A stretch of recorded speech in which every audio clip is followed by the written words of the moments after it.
This podcast is for educational and entertainment purposes only.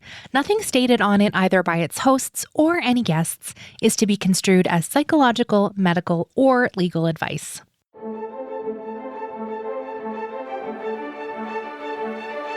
You're listening to Adoptees On, the podcast where adoptees discuss the adoption experience. I'm Haley Radke. Today, we welcome Kae Wangare Leonard to the show. Kae is a writer, athlete, and artist, born and adopted in Kenya by white Americans. She shares some of her story with us, including what does home mean when you've lived in multiple countries. We discuss what it means to be an adoption abolitionist, and we have a little disagreement whether Kae's art, poetry, and prose is therapeutic or not. Just a quick trigger warning, we do mention and describe self-harm during the course of our conversation. Before we get started, I want to personally invite you to join our Patreon adoptee community today over on adopteeson.com/community, which helps support you and the show to support more adoptees around the world. Kae and I wrap up today with some recommended resources for you. And as always, links to everything we'll talk about are on the website, adopteeson.com. Let's listen in. I'm so pleased to welcome to Adoptees On, Kae Wangare Leonard. Welcome, Kae. Thank you for having me. Such an honor. I'd love it if you would start by sharing some of your story with us. I am a Kenyan American adoptee. I was born in Nairobi, Kenya, and I lived the first couple months of my life in an orphanage. And then I was adopted into a family who had already adopted one other Kenyan child from the same orphanage. So it's just me and my sister. She is 6 months older than me. We are not biological, and she was adopted, I think, like 6 months before I was. And my family lived in Kenya until I was 4. And then we moved back to the US for 7 years. So I did all of my grade school there. And then when I was 11, I moved back to Kenya for middle and high school. And after I graduated high school, I went out to Oregon for a year. And then I bounced around the East Coast and back and forth to Kenya a little bit. And now I live in the UK. I live in Brighton. This is an unusual story. So are you comfortable sharing a little bit about like why your parents were in Kenya and why the back and forth? I'm curious. So my parents are Mennonite, actually. They grew up in like Lancaster-ish area, Pennsylvania. Grew up Mennonite, went to like Harrisonburg, Virginia for university at Eastern Mennonite University. And then when they're both teachers, so after they graduated college and they could not have biological children, they started looking for different opportunities to teach elsewhere. They applied to a school in remote Alaska. They applied to a school in Kenya. And then they decided on the school in Kenya. The school in Kenya is a Christian American education school, and it is owned and run by the Assemblies of God, Southern Baptists, and Mennonites. So they went to Kenya, and during that time in 1999, in and around there was an orphanage that a lot of people from the community would go to adopt children. So I actually know, I think around 17 children adopted from that orphanage, actually. The same orphanage as me. And my parents, picked out my sister. And then like 6 months later or so, picked out me from the orphanage, as they did, like as their friend group and as the community did during that time. And then I had very severe allergies and asthma, was in and out of the hospital a lot with asthma. So to get me medical help, the treatments in Kenya weren't suitable, especially for pediatric care.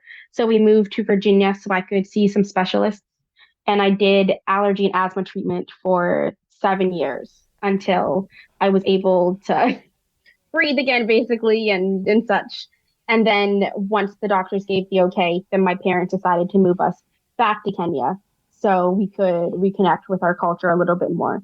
So they went back to Kenya to teach at the school that they had taught at when they had adopted me and my sister. And then we stayed there for 7 years. Okay.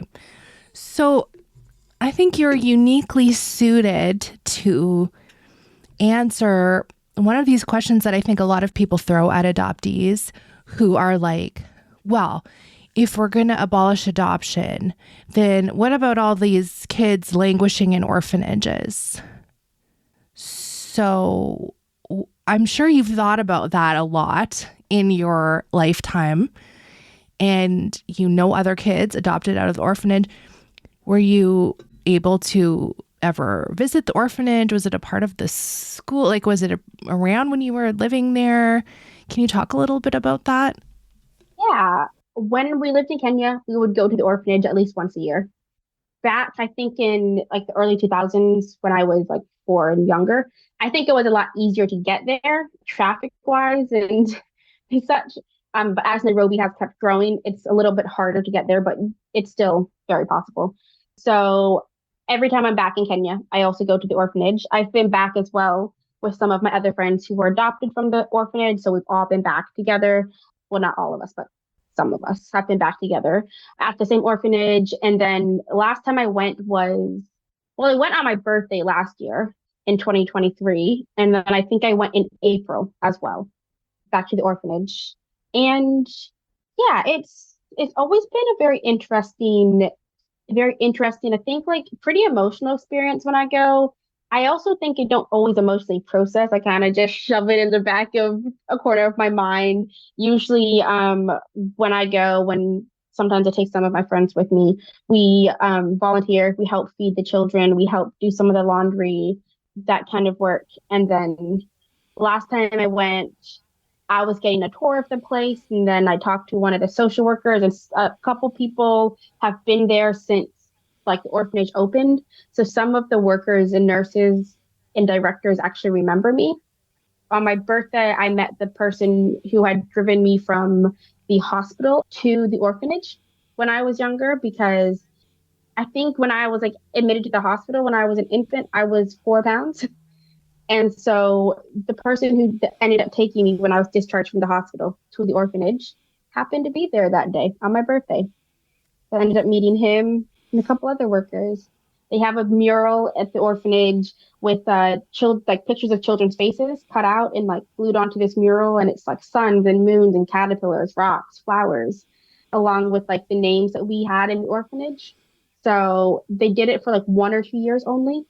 So I can recognize, I think, at least 10 names on there generally, maybe a bit more, this wall of faces. And I can see little me and some of my other friends. And yeah, that's usually kind of my routine when I go back. What's it like for you to think about abolishing adoption and knowing, like, I guess I don't want to make an assumption, what would happen to kids who might stay in the orphanage for longer if they weren't adopted? Yeah. I think that's a hard one. And I think that, but I also think that that comes with understanding maybe a little bit more of like what abolishing adoption like can look like, as it can be like, hundreds of different solutions. And so instead of just like like in my mind, when I think about the abolition of adoption, it's a lot about family preservation and supporting families and supporting communities to take care of kids, and how can we actually care for our kids and also avoid displacement. And so when I was talking to people at the orphanage and talking about different Kenya adoption laws to just one of the social workers, a lot of it was asking like what's the process these days in finding biological family for these infants. So, like, because back when I was abandoned, when I was adopted, they did not have solid records. So like family reunification is very hard, near impossible. And so then the question becomes now, like, so what do we do now? How can we better keep track of where children come from, where children can return to? And then like what are the reasons why children are in orphanages? So if it's a matter of supporting families or getting people out of unsafe situations so that they can parent better, or if it's a matter of like housing or job security or all of these other, different policy failures, how can we change policies? How can we stop systemically failing our families. For them, like for the children who do quote unquote need to be in an orphanage or be separated from their biological families for safety reasons, for health reasons, for any of these other reasons, then it's just a matter of like, how can we keep them in community? How can we take responsibility and honor in protecting, keeping our children safe, raising our children as community members and as people that take pride in our culture and passing it down as well. What's the culture like in Kenya for adoption? Is it more kinship care? What's sort of, I mean, I know international adoption from Kenya has been fraught and it's unusual. So I think it's because your parents lived there for a while, right? That they were able to adopt you. Is that right?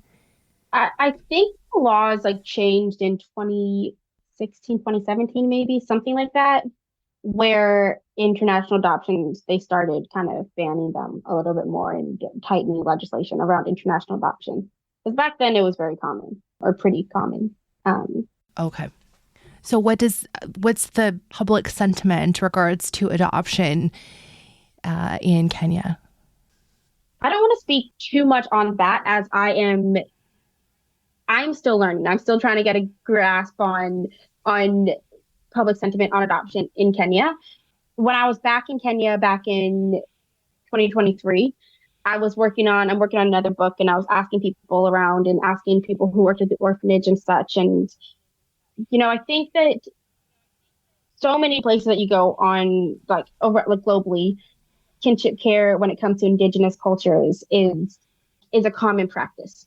And Kenya has many indigenous folks like to the land, to the area. And so kinship care and community care is definitely something that does happen and that happens quite a bit in Kenya. And yeah, I think it's always been interesting, at least for me and my story, in interacting with people and letting them know that I'm adopted and hearing their varied responses. Because a lot of times I'll get oh, you're so lucky. But then there's a whole aspect of like, you've been removed from us. You're not us anymore. So that's been something I've been trying to navigate whenever I go back. And sorry, can you say more about that? Like Kenyan people would say that to you, that you don't belong here. Yeah, I get that. I get that some from people, and I think it does not help that I don't speak Swahili. I'm working on it though. I am working on it. Okay. But there is an aspect of displacement that comes with adoption, and even though I lived in Kenya, then being raised by my family they're white Americans, they're Mennonite, and then being in the international community that I went to school in as well. Yeah, it's at least for me, there's a one step removed, if not a couple more steps removed. And when I was younger, I wasn't prepared to move back to Kenya when I was 11. I did not want to move back. I thought that the whole country had rejected and abandoned me. And I did not know what to do with those feelings, with those thoughts. And I didn't speak Swahili. And it was like, why would I go back to a country that doesn't want anything to do with me? And so it was tough when I was 11 going back. And I didn't really, really start making an effort to try to understand my culture a little bit more until, honestly, probably until kind of high school-ish. And then probably until I started getting some more friends in Kenya. But it's tough.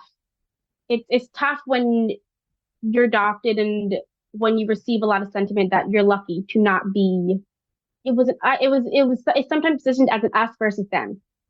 Like you've been saved from this population of people and brought to this like white American Christian raising and growing up in, and that's considered like you've been saved, you've been lucky, you've been chosen. And that can be tough to navigate, tough to know how to deal with those messages, tough to figure out how to still reconnect with your people when you're actively being told that you're somewhat better off without your people. I might not be making linear sense. Apologies for that. But yeah, it's confusing. It's confusing for an 11-year-old. It's like 12-year-old, 13-year-old, and still I'm 24 now. And it is still like, what do you do with all of these feelings? And what do you do with the rejections that you deal with and with stepping into an Uber and then being told, oh, you look Kenyan, but you're not really Kenyan because you've been Americanized. Or, then there's that. But then there's other people who will call me by my Kenyan name, Wangari, and will tell me, we're calling you Wangari because we want you to remember what it's like to come home. And so there's people in my life who, like, specifically Kenyans in my life, who only call me Wangari, or who really work with me on, like, let's learn this about our culture, and let's teach you these words, and let's help you, like, integrate in these ways back home. I think it's just tough. It really is. There's always that grief of, what did I miss and what don't I know, and why are these gaps here? Who's going to accept me? Who's going to reject me again? How do I deal with other rejection? Or what do I do with this acceptance when I still am one, two, three steps removed from really understanding? You said the word home a couple of times, and I wonder what that word means to you as someone who's moved around quite a bit, especially in your young adult years. I'll say young adult, listen, I'm in my 40s now, so you're still young adult to me. That's a hard one. It's always been a hard one. What home is to me. So I think if you would have asked me, when I was 3, 4, 5, 6 years old, I would have said, like, home is Kenya. And that's what I knew. And I knew Swahili, like, up until, I think, like, probably the age of 4 or 5. And Kenya was very much home. And then I got used to the US, and I started riding horses in the US. I started playing football, soccer, and I was playing basketball, was very involved within all of that. And that was very much like, I don't know any different.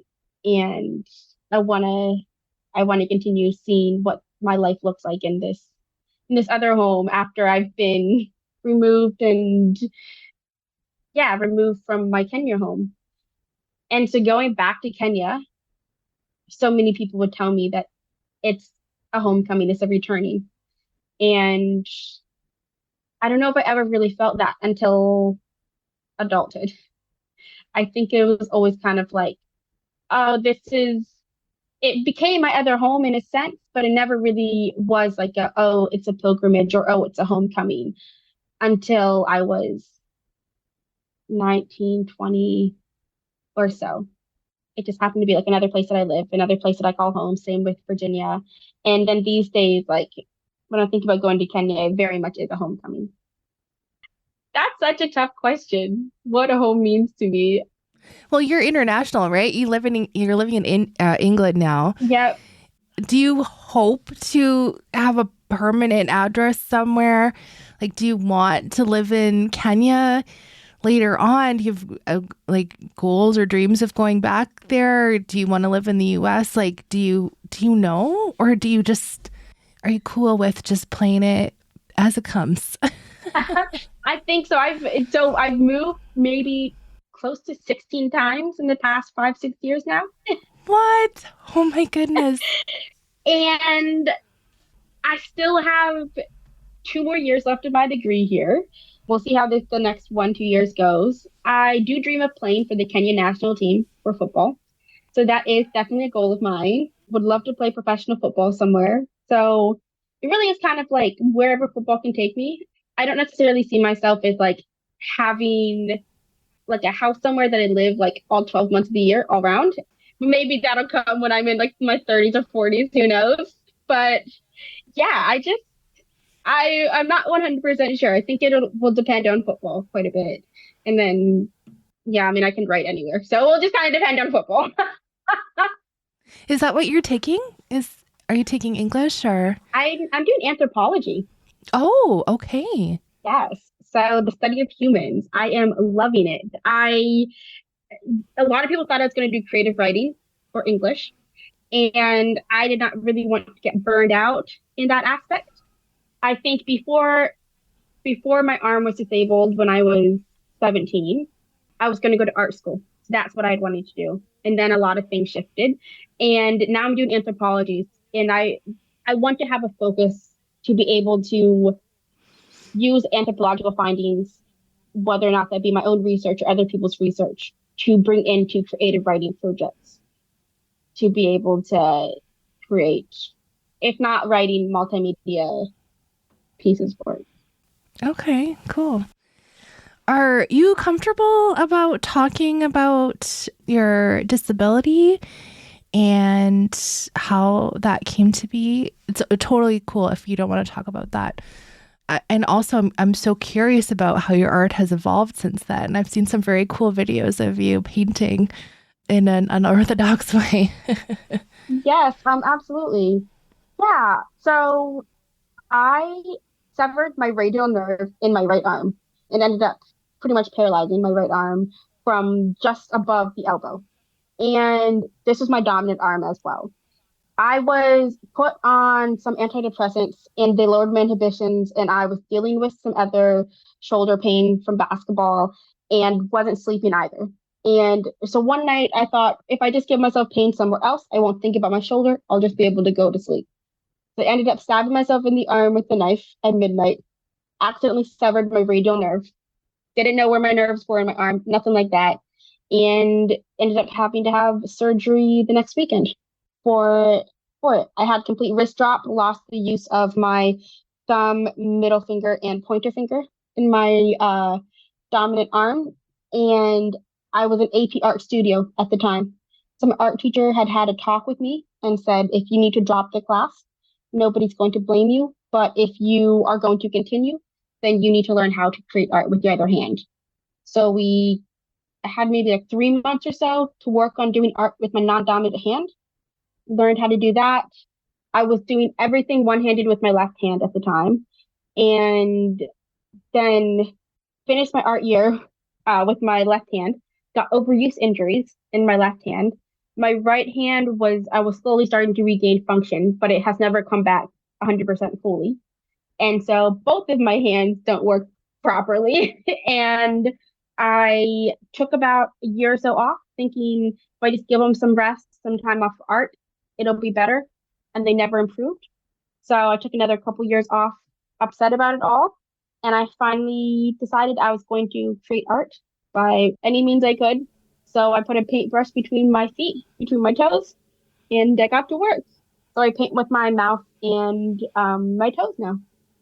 Do you do that as a relaxation? Is it more, I'm focused on creating art? I know a lot of adoptees who use art as a part of like a healing modality for them. They're getting the feelings out. It's like a physical expression of, you know, unsaid things that we have in our body. What is it for you, Kae? I think I use art to storytell, whether that be, visual art or whether that be writing. I don't necessarily think of my writing or my art as therapeutic in any sense, really. But the process of thinking through what I want to convey, and then how I want to convey it, and the intentions in which I have behind it, and the thoughts that I put into my work, I think I take a lot of pride in that. So yeah, I wouldn't necessarily say it's necessarily that like therapeutic or anything like that for me, but it is a way for me to think through some things, and maybe a way for me to draw out some things that I might need to go to therapy about. But unless I'm doing like a really quick sketch or a really quick little piece, which I don't do as much right now, generally I'm doing like bigger pieces and bigger meaning pieces, or just like heavier meaning pieces as well. I saw that you really love sunflowers. That's my favorite flower all time. Yes. And we also have another thing in common. I grew up in a very small Mennonite town. So when you say Mennonite, like, I get it. Yeah. Can you talk a little bit about, if you're comfortable, what it was like to grow up in a fairly religious environment and where you are today? You addressed some of that in some of your writing. And I know it's complicated. A lot of us were adopted into Christian families with a sense of social justice in some way. And it can leave some woundedness in our thoughts about God and those kinds of things. Yeah. I think complicated is like, I think that that summarizes, I think, a lot of my thoughts around religion, adoption, growing up in religious communities with adoption. I feel like I was taught, and when I say taught, like maybe not directly from my parents, but also like from communities and such, that like adoption was God's plan, or was a straightforward, like there was a biblical answer, or there was a saving, or there was like a, oh, like you're better off this way, or at least you were adopted into a community of what they like, believers, which, when I think about that word, I'm like, believers in what, and my family was and is, or my immediate family at least was and is more liberal Mennonites, like not as like old order Mennonites. So in a lot of ways, I grew up with like my parents kind of on a ledge of like, do we let them wear leggings? Do we let them wear skirts? Or like shorter skirts? Do we let them wear skinny jeans? Do we let them drink? Like there was all of that. Um, and like with me and my sister were and are very different. But like I went clubbing back when I was younger, when I was in high school, and like I was partying, and I was doing what, when my homework was done, my parents wanted to at least know where it was. So I wasn't sneaking out and lying. Like I was about to do what I wanted to do. But the school that my parents taught at was an international Christian school, and I lived on campus at the school as well, so on the compound of the school. And I think if you're not careful, that becomes your whole world. And that messaging, and the messaging from people who go to the school, who work at the school, the other teachers, the community, can be sometimes all you receive in. And you consistently, I think, be told, you were given up because you were loved so much. And then you were chosen because you were loved so much. And it aligns with God's plan and God's teaching, or this is part of fixing the brokenness of the world, or all of these different messages that you can receive to justify mother loss and abandonment, instead of just letting people sit with the hurt and sit with the grief. I think that was maybe some of the most confusing for me. And then I came out as queer.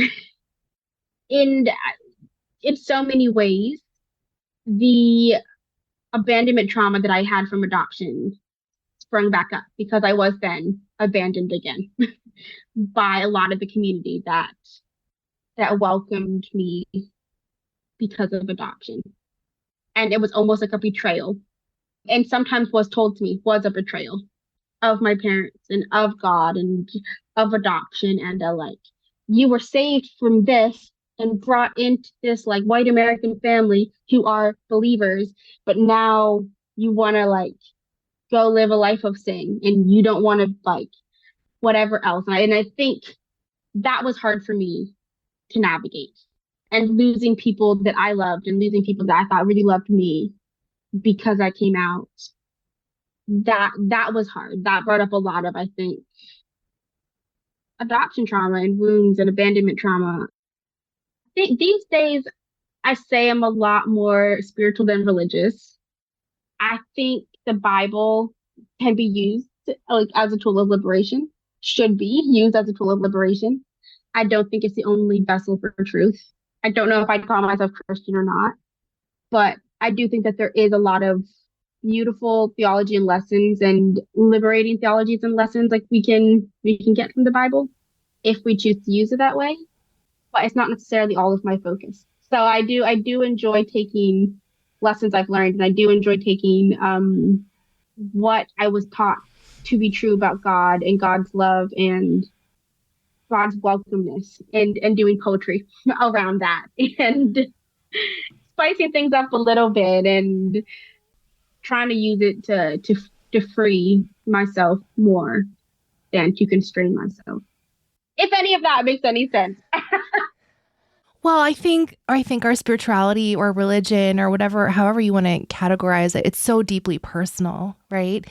And I think my question is because I'm curious about how adoption has impacted that part of our unpacking as adults. And when we're looking back on what impact adoption has had on our lives, it's interesting that it twists that up too, you know? So you mentioned you came out as queer, and I've asked this of many of my queer guests before. So, forgive the repeat, but I'm curious as a member of the queer community where so many folks will automatically think of adoption as the first family building tool available to them, how you navigate that in queer spaces. And do you feel some kind of pressure to be like, well, hold on a second, like it's complicated. We can't just go straight there. Can you talk a little bit about that? Oh, for sure. Yeah, I mean, that's been a journey. Yeah, I think like for me, a lot of things come down to like we're not entitled to have a child, and what do we think family is? I think it's like another one of my questions always, and are we being like child centered? Whose child are you trying to get? I think when I think about queerness, when I think about what queerness demands of me and how queerness for me is a way to figure out how to exist and how to love in this world in alternative ways. I also have to bring that into family structures. So what have I been taught about family and what have I been taught about what family is, correct, quote unquote, or not? And then how do I bring that into, the future and into my conversations with others and what have they been taught? Because if we're taught that family is just, okay, you get married and then you have kids, of course, people are going to be thinking about like, okay, then I guess maybe next step could be, okay, we adopt. We could be trying to do that as like family building. But to also recognize family could be your friends, could be chosen, could be who you love. You can mother in a, you know, gender expansive way, mother in many different ways. You can mother the kids down the street, the kids you coach, the kids you teach. Like you can parent and be a part of all of these kids' lives in a way that could also be fulfilling for you in terms of what family is for you. So where is that voice and that pressure saying that you have to have a child that you like legally have that responsibility slash own is like where is that coming from? And if it's not coming from like you and your want of just like it may be a biological connection or I don't know, something internal equal connection, then how can you how can you go against that? And how can you find other ways in which you can parent? And then it is just okay, maybe you're dead set on the fact that okay, we want a child in our lives that we're on their birth certificate and we've adopted them and whatnot. Then what are ways in which we can do this in more harm reductive ways? In ways in which are more child centered, ways in which we don't displace kids as much, ways in which we're not putting as much value and price tags on kids' lives and expectations, then I think is a lot of my follow-up questions. Thank you. So I didn't ask you this at the beginning, but I'm curious. You said that there's, not really a lot of paperwork from the time that you were put in the orphanage and those kinds of things. Do you have a desire to find out more about your biological family? I know lots of folks go right to, oh, well, you can just DNA test, which is tricky and complicated, especially for adoptees from other countries. And it's not, I think a lot of domestic adoptees sort of like just put that as like, oh, that's easy. That makes everything so much easier, but it's not necessarily the case. Are you comfortable sharing a bit about that? Yeah, no, I appreciate you mentioning. Yeah, it's not as straightforward because I think Kenya is now having a database, from what I've heard, maybe, or trying to start a database of DNA or searching for reunification. But I have never like put my DNA in there, just because there's so little that I know, and so little that I know about my biological family, anything. And yeah, for me, I don't see a point necessarily, at least for myself. I don't really think that it would be fruitful and that I would be able to find anybody. And I think there's a large part of me that even if that was the case that I would be able to find somebody, I don't know if I'd be ready. But I don't think I really, even when I was younger, I didn't necessarily have in my mind this like dream of reunion or biological family or anything like that. Like even when I would daydream when I was younger, or think about what things might be like, I'm not sure that it was ever really an option in my mind to think about biological family anymore. So, growing up with a sister who's also adopted, did you guys ever talk about what it's like to be adopted, what it's like to be Black in a white family, going back and forth? Did you ever talk about those things? I think we talk about it slightly more now that we're a little bit older. I wouldn't say that we were that close growing up either. So I don't think we would talk about it that much when we were younger. When we moved back to Kenya, we got to know other adopted kids from our orphanage as well. And so I think sometimes we'd have those conversations separately with our other like friends who were adopted from the same orphanage as me. But yeah, I don't think that we really talked about it much growing up. And now your views and the things that you write about can bring up a lot of very big topics. Does she read your writing? Does she have thoughts? Are you guys on? I mean, for a lot, I'm asking because like so many of us come into adoptee consciousness at very different points in our lives and want to examine those things, and lots of people don't, and sometimes that can create the conflict or the divide, or like, come on, just get over it already, or whatever, you know. Hmm. Yeah, I we definitely have. My sister is she's a lot more degreed than I am, and currently she's currently going into law school. I do believe that she does believe in like adoption abolition as well. She's very intellectual about things too, so we kind of come at things from maybe a different angle. I'm sometimes more of a like burn all this down and just come in, come in blazing. But my sister, I think, is a lot more like diplomatic when it comes to things, maybe a little bit more reserved. But I also think at the end of the day, our politics are like a little bit more similar than people might think. But we also don't talk about it that much. But yeah, like she will back like a lot of what I'm saying if she's asked. I would think. Yeah, maybe she'd listen to this episode and be like, that's not true. But I do think that yeah, she would agree with a lot of things. Well, it's nice that you have some support there in your family. I'd love to talk about your writing, and this came about. I had recommended your chapbook already on a previous episode just a couple of months ago. When people hear this, Going Unarmed into the Whale. And you also have just such a beautiful book on your website that folks can read, Lightning on My Fingertips. And I was rereading it yesterday to prepare, and I just thought some of your writing, it's so raw and vulnerable and insightful. And I know a lot of adoptees will really connect to some of the ideas that you're sharing. And I was wondering, would you read something from your work for us? Absolutely.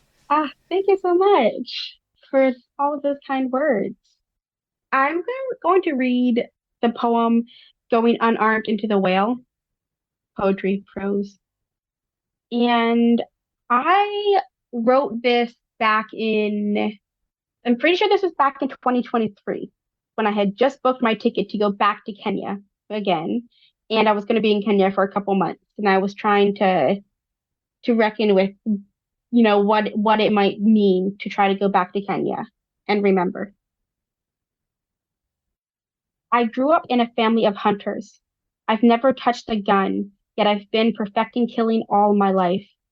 That memory, they always tell me, where I ran faster than anyone had seen for a kid at age 4, dead.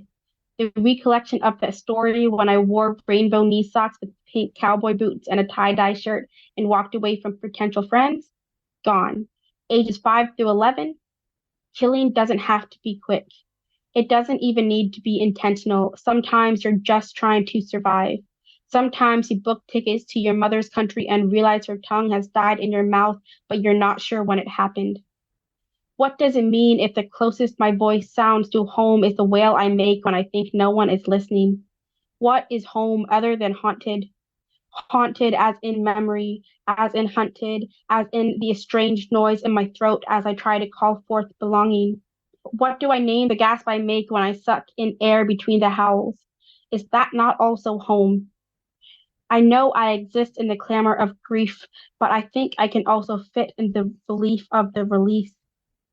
My therapist says trauma can leave you an unreliable narrator.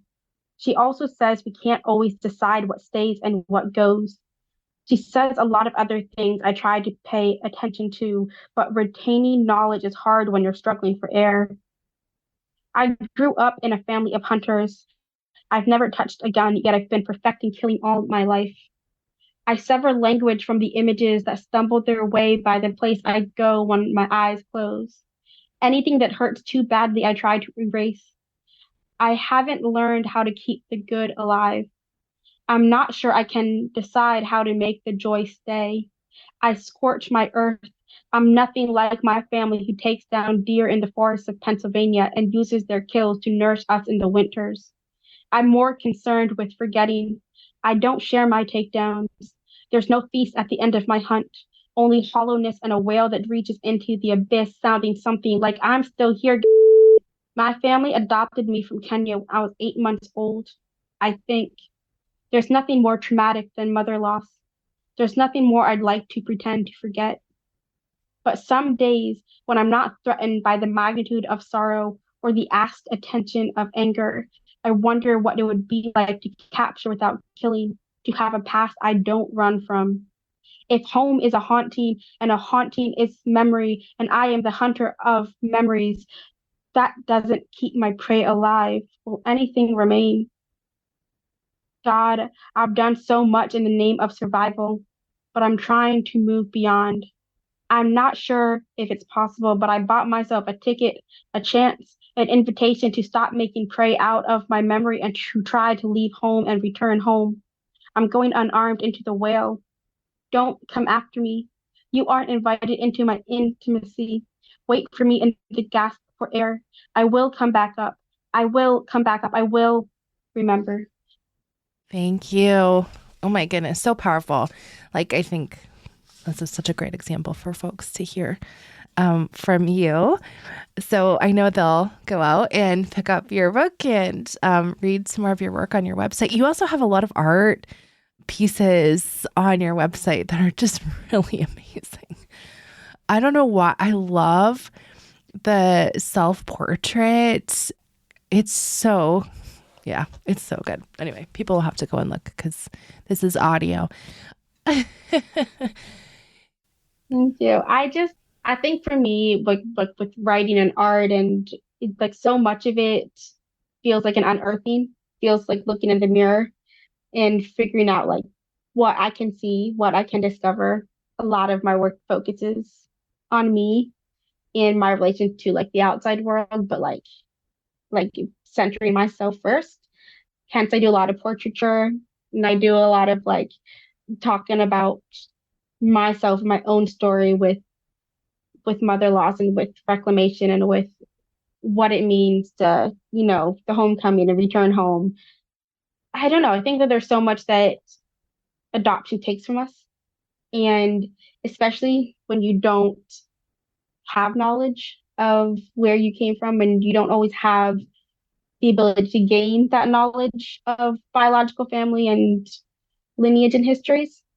You gotta, you don't have to, but I have decided that instead of birthing children, instead of wanting more of a biological lineage, it's going to be my art and it's going to be my storytelling and it's going to be what I can pull out of myself while I'm alive here and now. That's what I'm going to, labor and birth into the world and leave it at that. That's the closest I get to understanding. I find it. As you're saying that, I'm thinking back to you being like, yeah, no, it's not therapeutic. No. Okay. Okay. Maybe I need to redefine therapeutic. I'll say in the sense of like, I think people think that I do work and it might make me feel better or feel maybe more healed or feel, I don't know, any kind of resolve or closure. And my work usually does the opposite of that. I think it's tough when you're pointing towards wounds and when you're pointing towards loss and when you're pointing towards grief. And especially when you're trying to acknowledge it yourself or when you share it with the outside world to also see if they also see, where it hurts.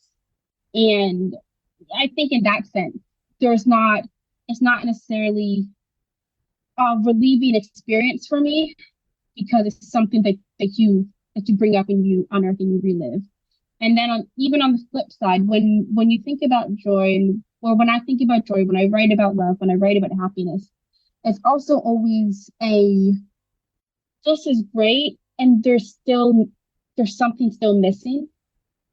And so I don't know. On one hand, I think that it is part of what the burden I carry as with mother loss and with adoption and with trying to rebuild. And oftentimes it just leaves a lot more questions than any answers. And maybe that's the point of therapy. Maybe I've been doing therapy wrong my whole life. But yeah, for me, it really is kind of excavation. I think you're getting more feelings out than you may imagine. I think it's maybe more beneficial than you may imagine, if I'm to be prescriptive in some way. I'm not a therapist. Okay, what do you want to recommend to us today, Kae? Today, I want to recommend We Are Holding This. We Are Holding This is actually what I published my chat book, my second book with. But We Are Holding This is like a media hub for adoption abolitionists, people that have been adopted, trafficked, impacted by these family policing systems. Their website says, We Are Holding This is an invitation for people directly impacted by systems of family regulation, surveillance, and policing to gather our creative expressions and to know one another through the liberatory practice of independent publishing. As this space grows, it will feature zines, newspapers, manifestos, and other printed materials you can hold in your hands. The only theme is abolition. And I think there's something so beautiful and something so comforting to not hold who we are and what we've been through and what we've been put through alone.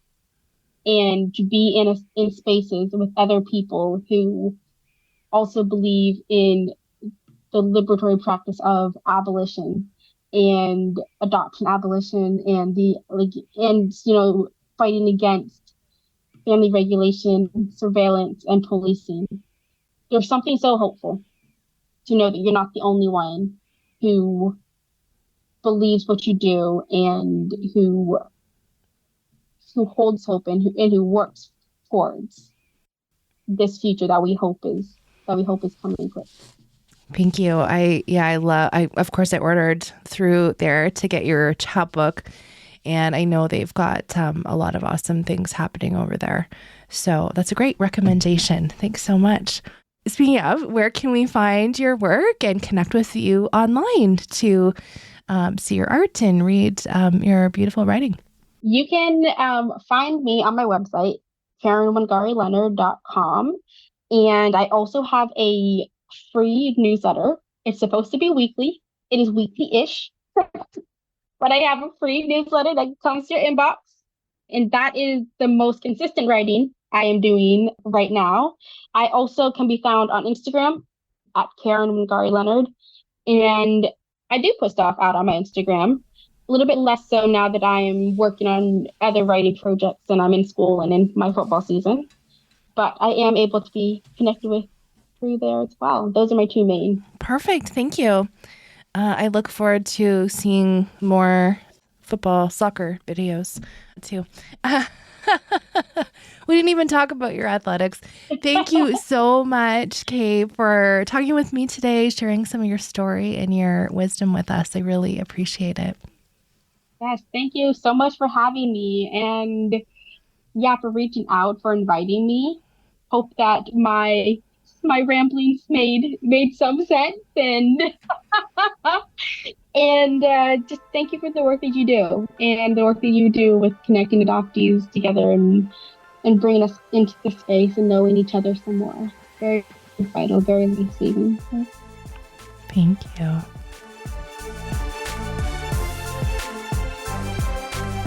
If you're listening in real time when this episode gets posted, you'll know it's cold and flu season. Classic. Haley's sick again. I've been so sick. So apologies for the voice. I'm sure my editor took away all kinds of things that would have made it harder to listen to me. But so thank you so much, Jen. I loved my conversation with Kae, and such an unusual story to be in and out of your country of origin. And I love the dynamics of how she writes about that in her poetry and prose. So I hope you'll grab her chapbook and check out her website and newsletter. Thank you so much for listening, and let's talk again soon.